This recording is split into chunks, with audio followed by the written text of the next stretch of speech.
Am I the a-hole for not quitting my job over colleague's crush? I, 32 female, live with my partner, 44 male, and work in research. My primary colleague, 30 male, and I have worked together for about 2 years on a major project involving significant intellectual and labor contributions from us both. The project is expected to span at least another 2 years and is vital to both of our careers. Not long ago, my colleague confessed to me that he is, and has been, infatuated or in love with me for pretty much the duration. It took place via a long email that was written after an evening of drinking. This was totally unexpected, but in retrospect there may have been some signs, but nothing that wouldn't just as easily be accounted for by considerate personality. Shortly after this confession, I came to my husband with the issue. I want to get his advice about the situation, and showed him the drafts which I'd composed to organize my thoughts on the matter. They stated unequivocally that I'm not interested in a romantic relationship, and hope these feelings won't complicate our work together. I was again surprised at my husband's reaction. He seemed offended, to think I must have invited my colleague's affections, and that I should immediately quit my job, as in put in notice tomorrow. I was so taken aback that my immediate reaction was to laugh/snort at a suggestion, which was probably a mistake. That would be utterly disastrous for my career, and isn't an option I'm willing to consider. I greatly prefer the entire scenario had never happened, as a difficult and lengthy project hangs in the balance. But I have no real concern at this point about my colleague forcing the issue or letting it compromise our work. It seemed like an intoxicated getting my feelings off my chest. I'll need to put a lot of thought and caution into how I proceed with the work dynamic. But abandoning our project isn't even on the table. About a week has passed and my husband has been alternating between irate and a silent treatment, and suggested several times that I should move out of the house to be with my new spouse. Today I swung by the house on my lunch break, and found the locks changed and my luggage on the patio, and I have been blocked on his work number and cell. Obviously, he cannot possibly intend for me to really move out, and is just pulling what I absolutely believe to be an a-hole-ish power sulk. But seeing how seriously he's taking this has my doubts up. Maybe I was ultimately too uncompromising when I refused to even entertain quitting my job for the sake of conversation and his feelings, and to shut the idea down so abruptly. Am I the a-hole? Now for the top comments before reading the little updates. Not the a-hole. Your husband, on the other hand, he is totally the a-hole. He seemed offended to think I must have invited my colleague's affections and that I should immediately quit my job.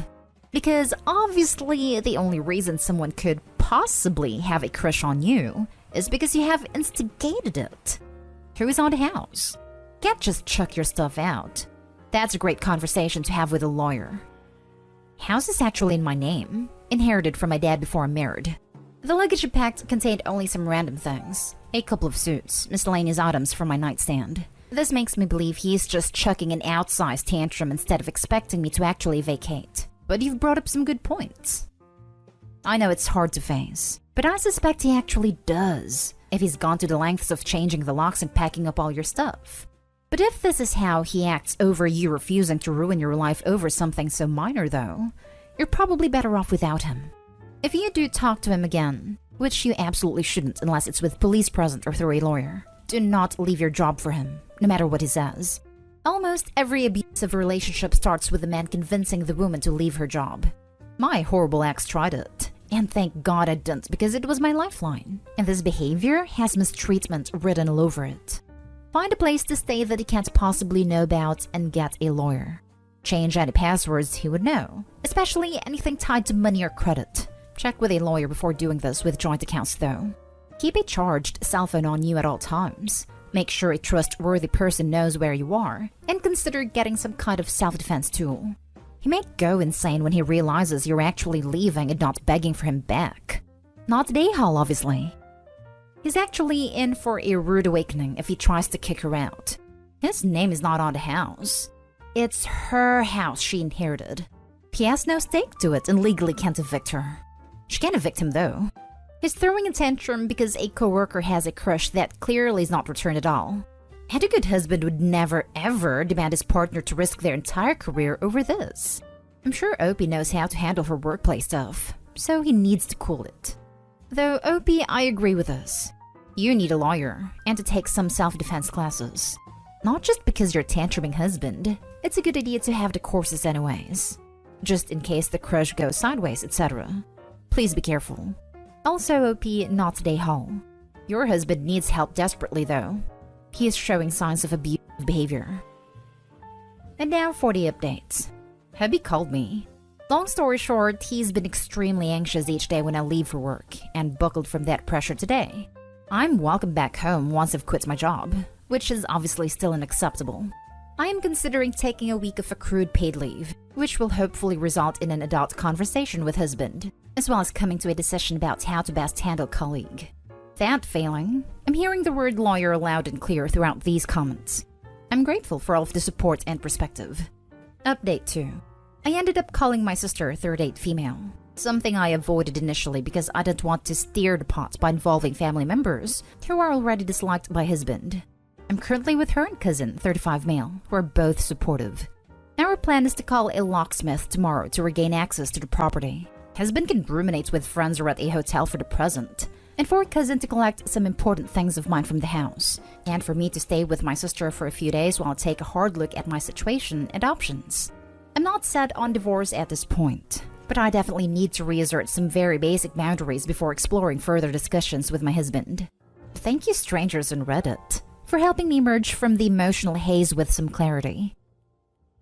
Next story is titled, Am I the a-hole for making my husband miss seeing his mom for the first time in over a year on her birthday? Last night was my 21 mother-in-law's birthday. She is 65 and healthy, but my husband 23 hasn't seen her since the beginning of the pandemic. This is important to know.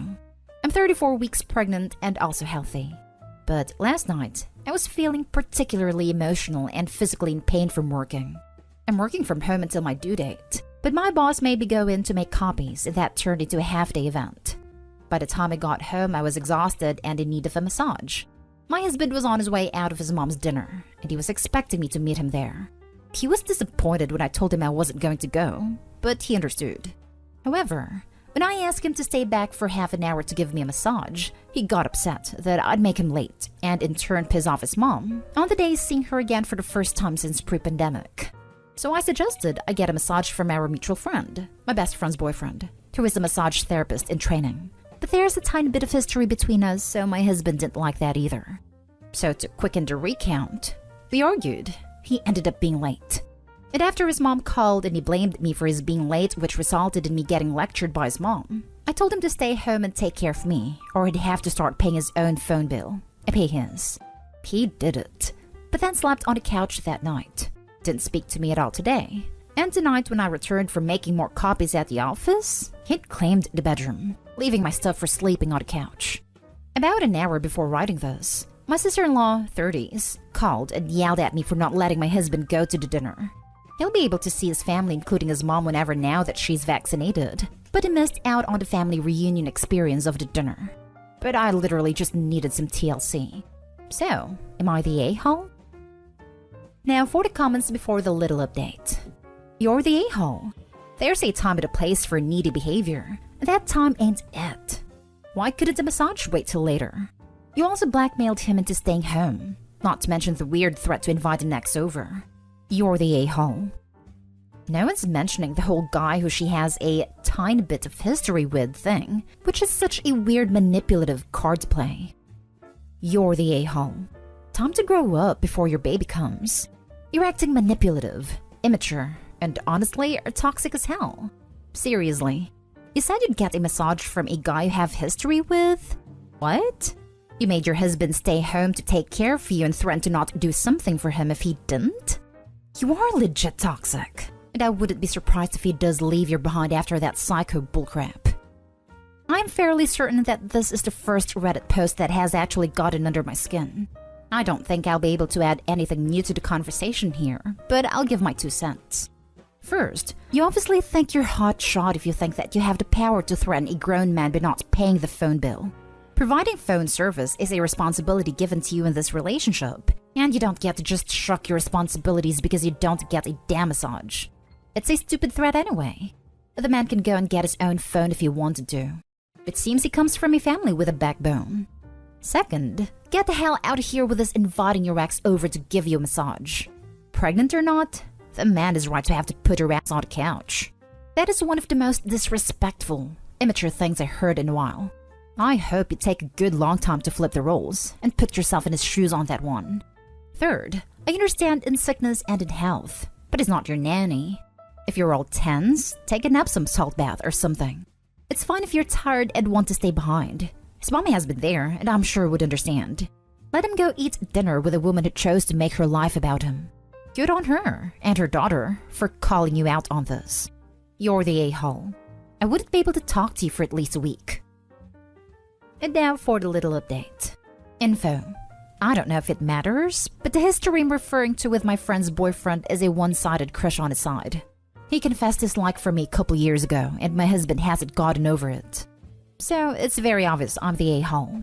I mentioned my friend's boyfriend because I'd mentioned the idea before during a regular conversation, and he didn't take a pause. This is a friend that's around often, so there's comfort between all of us. But I understand that it struck a nerve for him. I also understand that my being pregnant doesn't give me the right to manipulate or financially abuse him. I could have and should have waited. I just got off the phone with my mother-in-law and I apologized, which she accepted. My husband did tell her that I threatened his phone, but I told her.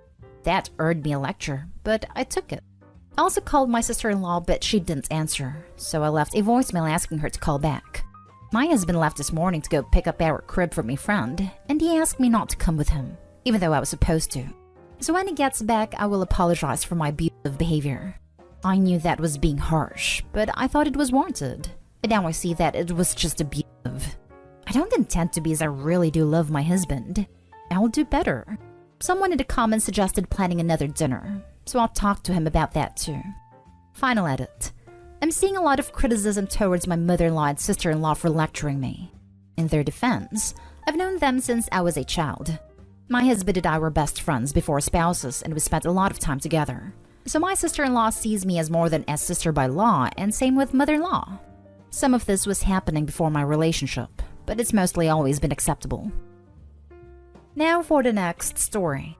Am I the a-hole for not having sympathy for my fiancé?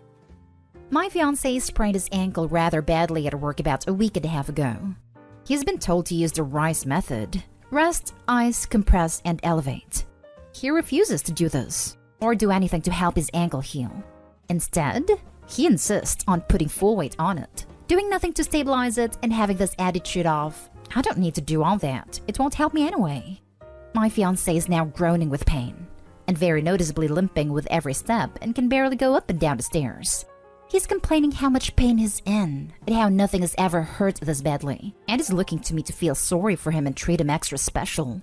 That's not me.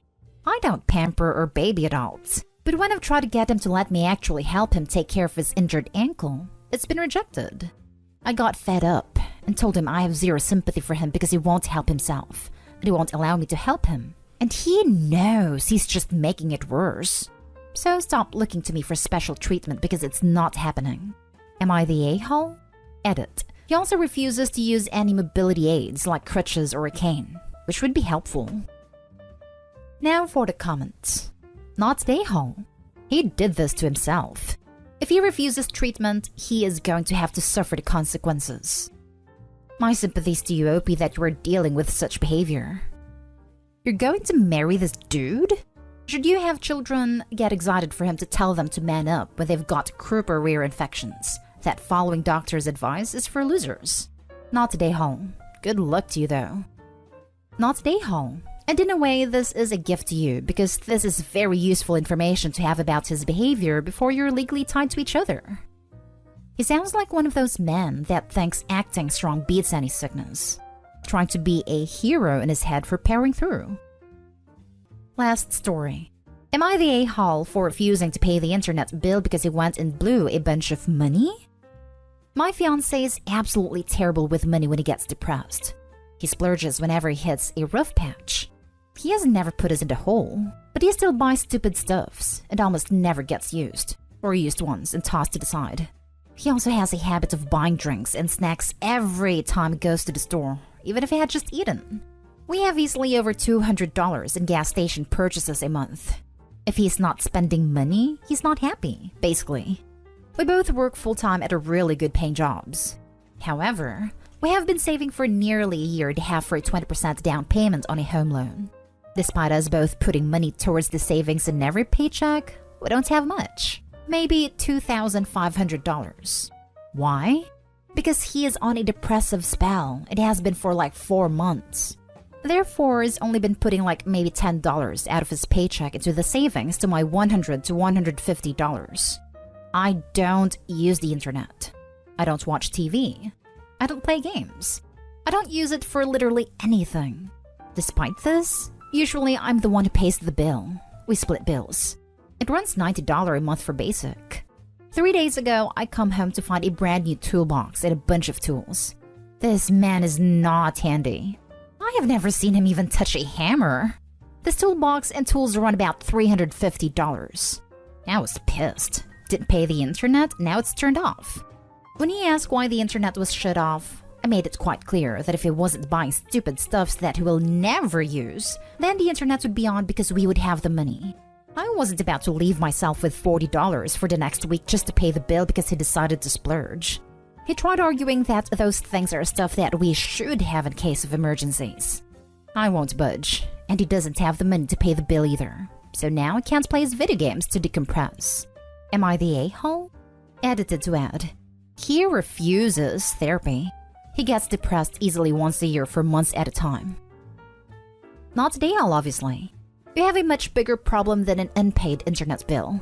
You don't say when your wedding is, but I promise you these problems will get worse after marriage. You say you split the bills, yet it seems you are picking up a huge amount of financial slack. He has serious emotional problems that he refuses to get help for. You aren't taking care of this man financially and emotionally. Please don't marry him before these issues are resolved. It is the refusal to seek treatment for the depressive episodes that is truly alarming. They are only going to get worse with age. Treatment should be a precondition for the relationship continuing. Not today, home. Don't marry someone who you don't trust to share financial responsibility with. I'm curious. How did he save up the money to buy you a ring to propose with? He wasn't depressed at that point in his life. That was 2 years ago before we started saving for a home loan. It's a very simple ring. I think it only cost like $300.